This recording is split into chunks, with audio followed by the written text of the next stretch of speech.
Hey, in this video I want to tell you a little bit about City of Mist. This is a tabletop role-playing game that I'm working on getting a group together to play over Skype. I just want to give you a little glimpse into the game, enough of a teaser to let you see if you'd be interested in playing at all. So City of Mist is a super-powered noir cinematic detective game.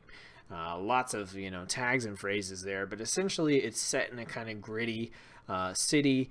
You play the part of detectives and vigilantes and things like that in a city where there are these things called mythos or legends that are trying to manifest in the real world, and they're unable to do so because there's a mist that prevents them from doing so, and it also causes supernatural things to kind of be portrayed as normal things. The mist is what causes someone throwing a fireball into a dumpster to appear as if the dumpster just caught fire to an average citizen.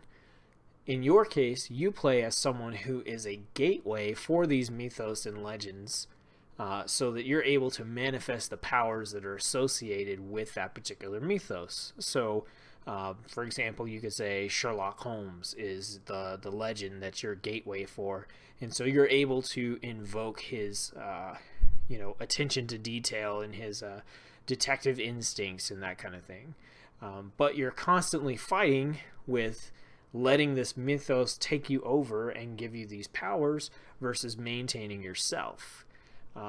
When you're creating a character, you actually have to balance between mythos traits, which you can see in purple here, and logos traits in the brown, and it should be red. And those are kind of like what defines you as a person, whereas the mythos is what defines the thing that you're a gateway for. There's a nice balance between having to follow the traits that you have.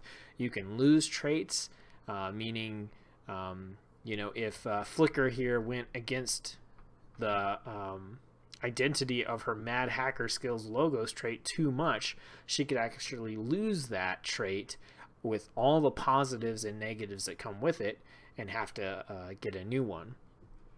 On top of that, you have these crew themes where your group of characters becomes a crew, a team, or whatever, and they have these themes, these identities, and if you as a member of the team go against those things, you can also cause problems within the group and cause them to lose, the group to lose one of these as well. The game is played essentially in a very cinematic way.